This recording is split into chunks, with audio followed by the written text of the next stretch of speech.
All right, everybody, welcome to our live stream. We are continuing live here with Curtis Shields. We're just going to continue where we left off. We were talking about a passage from Divine Providence by Emanuel Swedenborg, and I was going to just send it right over to Curtis and get his thoughts. Yeah, well, it's classic Swedenborg to number out a bunch of points like that and then just say a bunch of really heavy stuff in a row. But what that's describing touches on something we already talked about in this conversation, which is the universal accessibility of core spiritual reality. Because what that's saying is you are wearing the blueprint for heaven on you right now. Like your body is how heaven is organized. He talks about what in that translation was called the grand man. It's called the grand human in other translations. Yes. And that is this truth where all of heaven, so the ideal organization of human beings together in a community is heaven. This is what God's providence is building. And that is organized functionally in the same way a human body is organized. So just like in the human body, you have all these distinct organs and cells and tissues working together for the health of the whole. So in heaven, you have people who are different and they're differentiated into different communities where they're with people who they are similar to, but each of those communities is doing something that benefits the whole and receiving what it needs from the whole, just like everything in your body does that. And actually that there are communities that do the same function for the heavenly body that each of our pieces of our body do for us. So there are people who are like the lungs to heaven. So just like our lungs take in oxygen, there are people who take in learning and information because the lungs have to do with the intellect. So there are people who perform that function. There are people who are like the liver in heaven and that they're about purification. And Swedenborg, when we talk about how he was so good at all this science stuff before, one of the things he was the very best at was human anatomy. Now, the understanding of anatomy we have now far outpaces what he had in that era, but he knew enough to know that it wasn't just a general metaphor, but very specifically, every little process that goes on in your body is this little tiny picture of these grand spiritual things that happen at the biggest level. So he was saying, just like when you eat food and it gets digested and brought through all these complex systems to end up in different parts of the body, that's how it is for each of us through our lives, where divine providence is, by all these ways that we don't understand, preparing us to be somewhere in heaven, to be somewhere where we fit the best in heaven, and for us to be who we are and give our gifts to the whole and receive from the whole everything. And when it was talking about excrement, and that is if we make our life about stuff that isn't heavenly, so heaven is the sharing of love. It's a short version of it. So if we have a driving force that is something that's opposite to that, so we enjoy dominating or exploiting or harming people, that is what we want to do, that is incompatible with the body of heaven. So it moves right on out, just like things that don't work in our body move right on out. So he is there describing, one, that all of heaven is organized like a body. Two, that each of us are brought through providence to our own special. You might be a future brain cell. Yeah. It might be that you're in the sharing of ideas, and that's what you love to do, and connecting people together. And so you are in a community that corresponds to the brain cells. It could be that you love doing things and you like protecting, and so maybe you're in the arm because that has to do with power and truth. Wherever you are, there is a part of heaven that is doing what you're doing, and it corresponds to or relates to some part of what the human body is doing. And then third is that, so we've got all these people together, arranged, not necessarily in shape. It's not like heaven is a huge continent that looks like it, but it's functionally, so schematically, it's organized like that. So you've got all these people organized like a body like that, and God is like the soul in the body.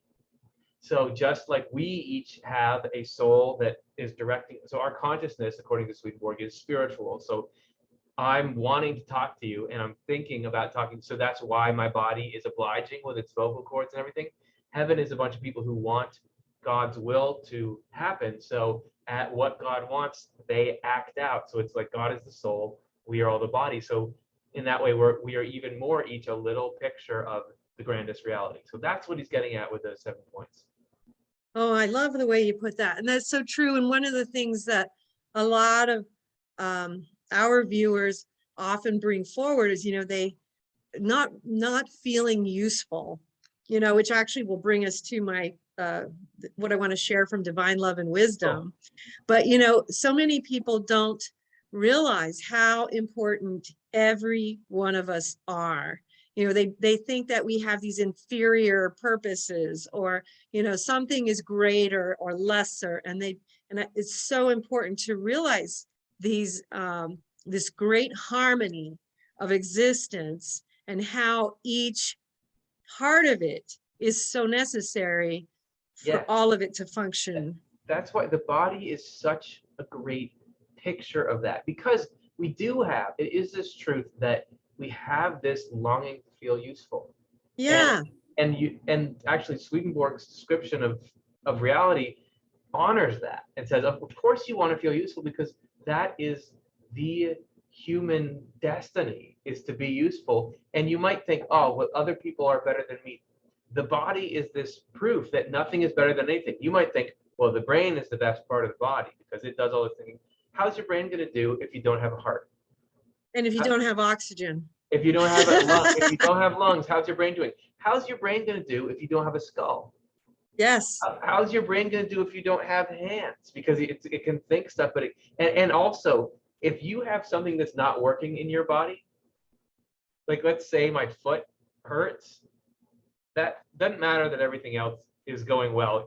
You're not whole. You're not happy because that thing isn't working, or if there's some other issue you have. That shows just how interdependent everything is. That's what it's like. And the idea of hierarchy or competition within the body, that would be insane. Yes. If it was the arms were saying, we want more blood and resources than the legs, and the legs are, no, whatever's best for the whole is what we're going to do. And that's shift and change. And every little cell does its thing and gets everything, and gets this greater benefit that it could ever get on its own. The difference between an amoeba and a cell in the person, right? So absolutely, no, look at your own body, and it is showing you how God has a plan, and in it, everybody's equally valuable. Yes, every cell, everything. And one thing that I thought of when you were saying that too was how you can see that, you can look at just even archaeology, and you look at the mummies of ancient Egypt, and how many of the pharaohs died from a gum infection that went septic, so how simple we don't realize. And so for anyone who's also experienced like a blood infection, if you've known anybody, that they immediately start thinking incorrectly. So simple disturbances affect the thinking of this amazing organ that we share, and so those disturbances are such a big deal, and we don't realize it. But, speaking of that, in Divine Love and Wisdom by Emanuel Swedenborg, he talks about it this way. And I love this because very few mystics really get into this, and he says, there are 3 things in the Lord which are the Lord: divine love, divine wisdom, and divine use. These 3 things are presented in sensible form outside the spiritual world's sun: divine love by means of warmth, divine wisdom by means of light, and divine use by means of their containing atmosphere. The reader may see above that warmth and light emanate from the spiritual world's sun, the warmth emanating from the Lord's divine love, and the light from his divine wisdom. At this point, we need to state that the third emanation from that sun is atmosphere, the vessel of warmth and light, and that this emanates from the divine aspect of the Lord, which is known as use. Anyone who is thinking with some enlightenment can see that love has as a goal and reaches towards use and brings forth use by means of wisdom. Really, what is love unless there is something that is loved? That something is use. And since use is what is loved and is brought forth by means of wisdom, it follows that use is the vessel of love and wisdom. We have already explained that these three, love, wisdom, and use, follow in a sequence determined by vertical levels, while the last level being the aggregate vessel and foundation of the antecedent levels. We can therefore now conclude that these three things, divine love, divine wisdom, and divine use, are in the Lord and are the Lord in essence. What do you think? Yeah, so this is another way that you can see the truth about God just by looking around. Like before we're looking at our bodies, and now you can just look out at the way that the sun works. So in that passage, he's describing what he calls the spiritual sun. He says in the spiritual world there is a sun, but whereas in our world the sun is a star that's, you know, a bunch of fission or fusion or something at its core. There you're seeing the emanation of God as the sun. And so he's talking about all these things that come out of God. And you can see a parallel to this to help you understand it in our world. So if you look at the way that we can get it to where it's a nice day where you can go and grow food outside, that takes three things. It takes the light that's coming out of the sun, because if those photons weren't coming down and available for photosynthesis, you wouldn't be able to grow anything. And you also need the warmth that's coming out of the sun, because if you can have as much light as you want, but if it's 2 degrees out, nothing can grow. But unless you have an atmosphere that, like the atmosphere around the earth, to accept that, you won't get the right levels of heat that you need, because you can have Mars, I believe, which has, it's not that different in this position from the sun, but doesn't have this atmosphere, and so it's way, way, way too cold for you to ever grow anything there. So he's saying that love is like the warmth, light is like wisdom, and usefulness is like the atmosphere. So that really love and wisdom are just sort of conceptual. They're just, think of light and heat beaming through space, but they're not interacting with anything. They're not really doing anything until they have their thing that they can become manifest in, and that is usefulness. So if I'm a person who, boy, I really care about you, and I really know a lot, I really have a lot of information that could help you, until I act on that, who cares? Who cares if I have a daughter, for example? If I really love her and I know a lot about how to take care of a kid, if I don't go and help her, you know, wash her hair and get her food ready, doesn't matter. Like, that is where the love actually comes into being. You know, if I spend time with her, learn what she needs, use the love and wisdom to do something, that's the drive in both of them. So God, actually, that stuff, love, wisdom, and usefulness, radiates out from God. And the reason why any of us can love, and the reason why any of us can be wise, and the reason why any of us can do good things with those, is because we're receiving those from the Lord. Just like a plant in the ground receives the warmth, the light, and the atmosphere, catching those in order to produce something useful like edible food. Well, you know, one of the things, I love what you just said there and how you put it with the way Swedenborg puts it.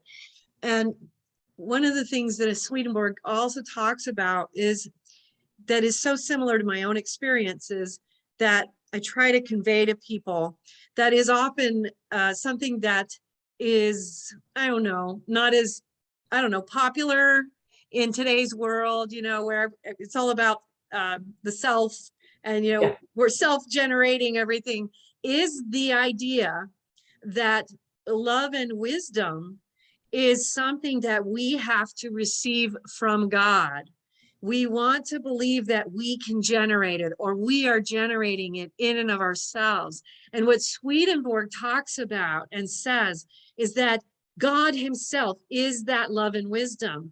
And if we do not receive it, we cannot generate it in and of ourselves. He even speaks of it Yeah. As to the angels, he says that the angels cannot be that without God infusing it into them.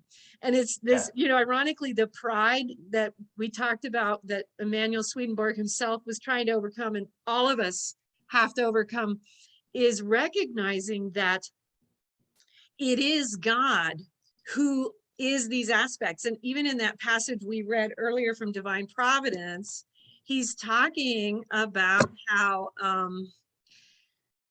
that is what is infused and brought down, and that is what we can only be that if we receive it. Yeah, it is something that kind of hits you like cold water at first. What are you talking about? I'm here trying to feel good about myself, and now you're saying that it's already a struggle to feel good about who I am, and now you're saying that all my good stuff didn't come from me. But I am really high on this concept. I love it. At first, when I was first really encountering it, I wasn't sure what to think about it, but it is the ultimate example of that phrase from Jesus, the truth will set you free. Oh, yes. Oh, Because, yes. and this is coming from, I struggled a ton with self-esteem when, especially when I had a lot of anxiety and depression when I was, 19, 20. I was struggling with that like crazy, and it was always this attack on my value and attack on my self-worth.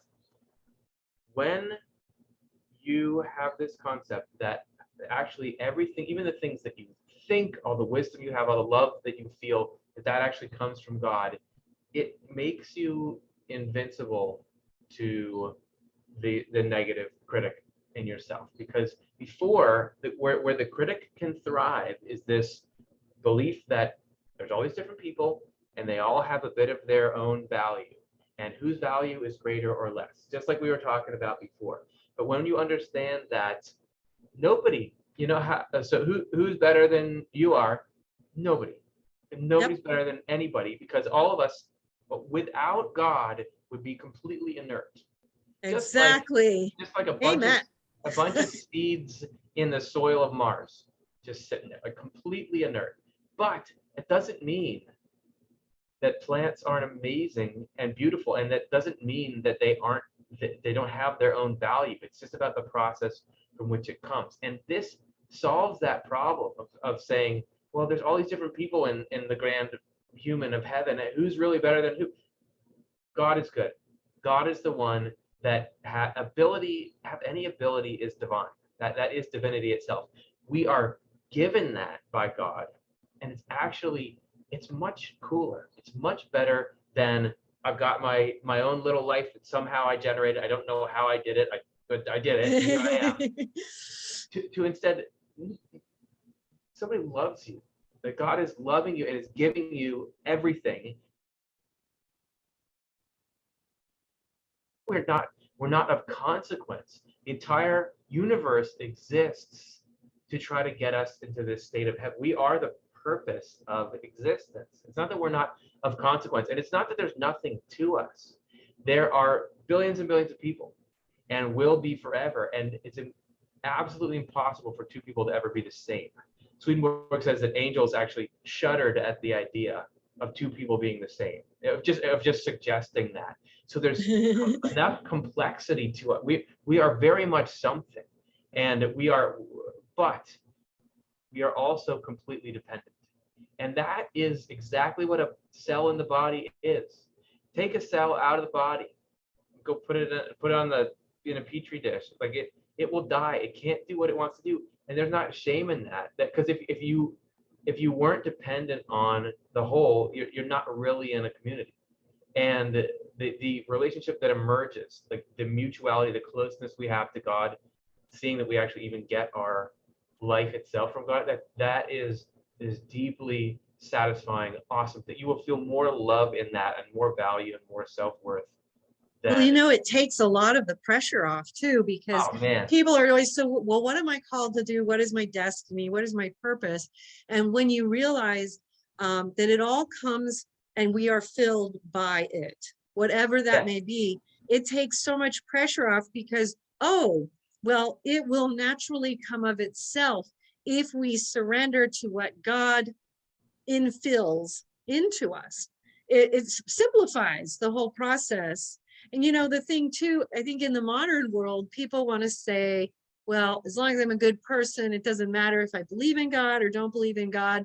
And then what we find in Emanuel Swedenborg's writings, what we find in my own experiences and in the experiences of the mystics is that actually, in order to progress spiritually, it does matter because we are infilled by the Spirit of God himself.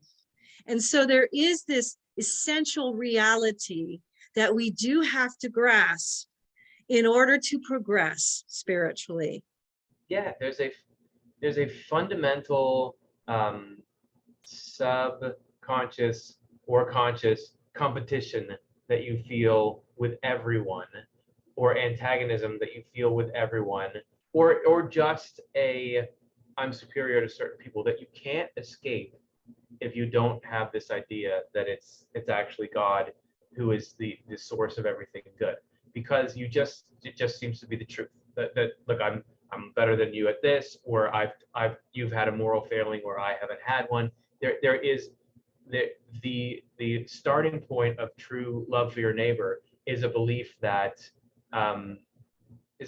look, I in no way am I superior to you. I just want your happiness. And this is the only way you can get there is this understanding of what we really are. So you can be pretty good, you can work on that, but you're never gonna really get moving unless we can move in this direction of understanding the reality of what it is to be human. And God knows that we want to feel good about who we are. And we want to feel good about who we are because that's the way that God made us. And angels, who are, according to Swedenborg, are people who have been fully regenerated. So it's like you and I who have been fully regenerated. There's this fascinating paradox there where angels more and more understand that they are the Lord's, meaning that they belong to the Lord. And they more and more want to be led not by themselves, but by the Lord. Yeah. And at the same time, they have a more exquisite sense of who they are and of themselves as an independent person than anybody else does. And this is something that God wants to continually give them, is that it's sort of like, I heard this once, this couple on one of our shows talking about, in a marriage, you want to each give 100%. You don't want to say, I'll meet you 50-50. We want to each give 100. I'm going to give everything to you and I'm going to give everything to you. So with angels and God, the angels say, listen, God, it is 100% about you. Like that's all it's about. I just want to follow you. I completely love what you are, and I want what you are to be in the world. Like you're everything, I'm nothing. And God is saying, it's all about you. I don't care about being happy for myself. I want you to be happy, and I want you to feel like you're your own person. So it's like that. They're each given 100%, and in there somehow you end up with the most joyful state a consciousness can be in. Well, and it's interesting because you just led me right into my next quote from Divine Love and Wisdom. Yeah. Emanuel Swedenborg, of course. Angels are in the Lord, and the Lord is in them. And since angels are recipients, the Lord alone is heaven. Heaven is called God's dwelling and also God's throne. And so people do believe that God lives there the way a king lives in his kingdom. But God, the Lord that is in the sun above the heavens and is in the heavens by the agency of his presence in warmth and light, as we have shown in the two preceding sections. Even though this is the way the Lord is in heaven, he is still there intrinsically. For the distance between the sun and heaven is not a distance, but an appearance of distance. This being the case, the distance being only an appearance, it follows that the Lord himself is in heaven. He is in fact within the love and wisdom of heavens and angels. And since he is within the love and wisdom of all angels, with angels constituting heaven, he is in the whole heaven. The reason the Lord is not only in heaven, but is heaven itself, is that love and wisdom make an angel, and these two things belong to the Lord in angels. It follows from this that the Lord is heaven. Actually, angels are not angels because of anything that belongs to them. What belongs to them is exactly like what belongs to a person on earth. The reason this is what belongs to angels is that all angels were people on earth, and this possession clings to them from the cradle. It is merely moved away, and to the extent that it is moved away, the angel accepts love and wisdom, or the Lord, into himself. Anyone who just raises his discernment a little can see that the Lord can dwell in angels only in what is his, in what belongs to him, that is, which is love and wisdom.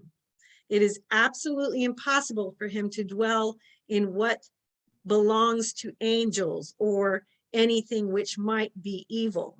This is why the Lord is in them, and they are angels, to the extent that whatever is evil has been moved away. The actual angelic part of heaven is divine love and divine wisdom. This divine is called angelic when it is in angels. We can see this, that angels are angels because of the Lord, not because of themselves. The same is therefore true of heaven. Yeah. So there's a million points to unpack in there, but I think one thing that excites me about this idea that it's the Lord in angels that make heaven Yes. is that, well, you can see an illustration and then how that kind of opens up your heart. So an illustration, if you don't have any particular or any ethical common ground with someone, it's very hard to hang out and have a good time. Like, Yes. if I'm with somebody and what they want to watch on TV is something that I feel like I don't think people should watch this kind of thing. And if what they want to talk about, let's say they want to gossip about people, or it's just very hard. It's not that I'm saying I would say, "Oh, get away from me," or something. It's just hard. It's hard to connect. Yes. So for God, who is absolute love for everyone and this pure wisdom, to really connect with us, God has to put that in us so that we can have this connection in there. And I love the idea that angels, who are people who have gone through this regeneration, they have their own ego that's in there, but God is keeping it down, and It they know that moves it away from them. that's why, and that's why they're in that state. Because let's say that I got to be an angel. Let's say that I went through this process and I ended up being an angel, so I was really nice all the time, and I had all this sparkly spiritual wisdom, and I just was living this angelic life. And let's say that somebody who didn't have all that, maybe had sort of a rough life, and they're looking at themselves and like, well, I'm nothing compared to you, to me, in this hypothetical. I want to be able to say, dude, I am, if God let go of my hand for a second, I would be all the way down. Like, I'm not better than you. Nope. Look, this thing can be great, this state of heaven, but it doesn't mean that I'm better than you. It doesn't mean that you can't get here, because it's God that can do that. So I think that is exciting. And it's this, think about the feeling when you're with a group of people, and you can think about sort of when there's nothing really going on, and it's just kind of this social situation, and we're all kind of judging each other. But think about when you're with a bunch of people and there's something awesome happening. Like, I remember being at Yellowstone National Park, and there was a geyser erupting, and everyone's just like, can you believe that? And you like have this instant connection over how cool this thing is. Heaven is that, but the geyser is God. That the way that we are like destined to relate to each other is that we're in this joyous celebration together of how awesome this thing is. And sometimes the geyser can be erupting out of you because God is coming through people, and we can say, oh, look at that, that's there, but we all love the same thing together, and we all get along with it. I think that is a really cool picture. Yes, and one thing that we can also do in just recognizing is that every life, human or otherwise, is of value simply because we know that God created it and deemed that it should be. So we know that because it is, God ordained that it should be so. And it is so, it is really that simple. And we as his children, his servants, learn to step back in, and find our space to serve all of creation, whatever that may be, and honor God's wishes, God's will in his creation, and how we all evolve. One of the things that Swedenborg talks a lot about, that I also have experienced, and he talks a lot in Heaven and Hell about this, is this progression of souls in the higher spheres and in the lower spheres and here.